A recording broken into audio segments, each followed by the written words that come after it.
Chapter 3. The relationship between fathers and sons.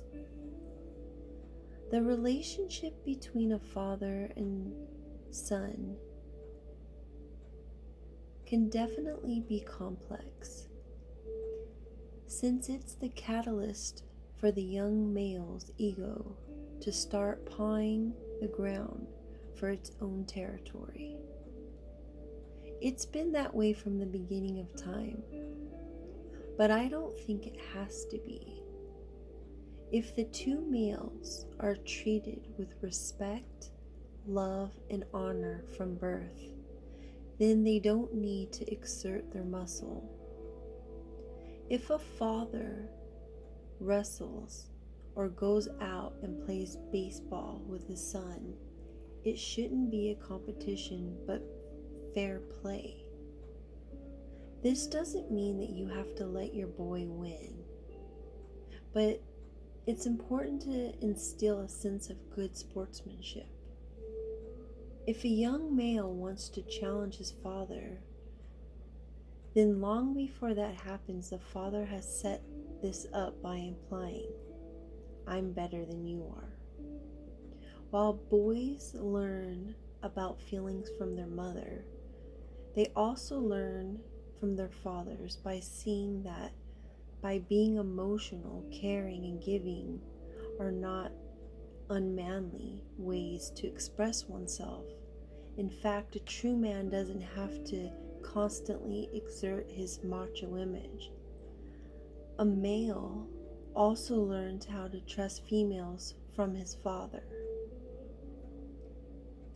So if you feel that you have an absentee father, remember that you only need one person who unconditionally loves you to make life shine.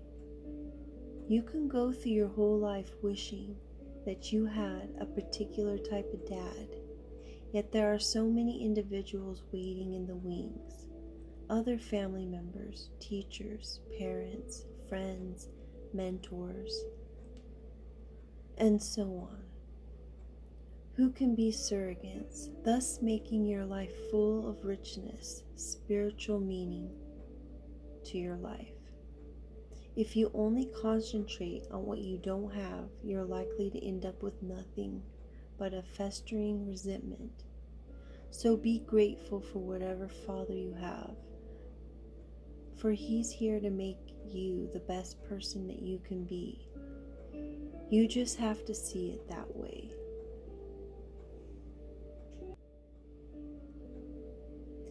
The first thing I like to remind my fellow parents of is that we can't blame our children for our own problems.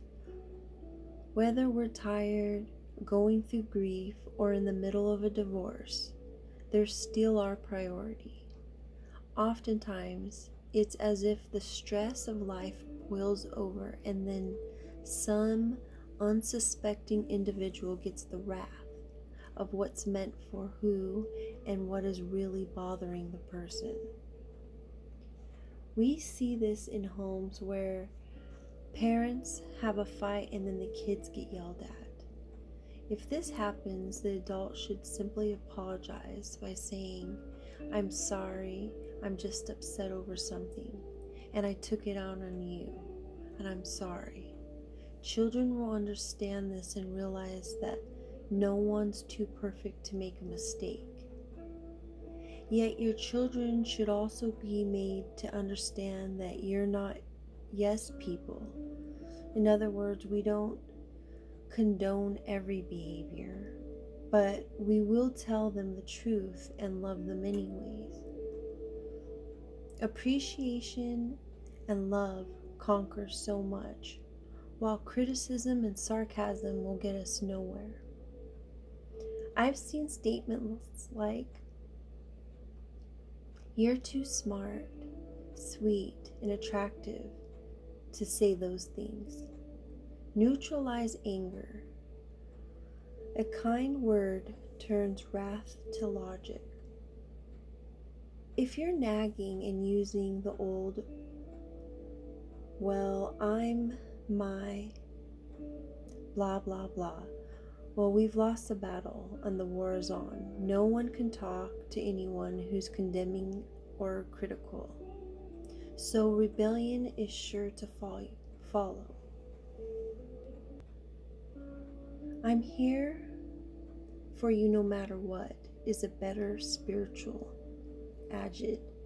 I feel that my father and my grandmother loved me so much that hurting them would have almost killed me. Unconditional love is a powerful tool, yet it can't be faked because kids will know it. From raising my own children and teaching all girls high school, I'm convinced that it's better that if you let your sons and daughters come to you. I don't mean that you shouldn't keep a tight rein on curfews and friends and discuss school, smoking, sex, and drugs, but they're taking the initiative forms a bond. Yet never disclose information given to you in confidence because then the trust is lost. I have always left my door open, and sometimes I got too much information, but I tell myself it is better than getting nothing at all. When kids come to you, you're not too busy or harassed. You become their confidant, rather than having them go up to some stranger who could pull them off track. Make the time to speak with them, and if they want to talk, drop everything. It's just that it may be so important that it can be greatly impact their life as well as yours. In all relationships with children, we parents should teach them spiritually, morals, and ethics. We have to impress upon them that there are spiritual consequences for all action.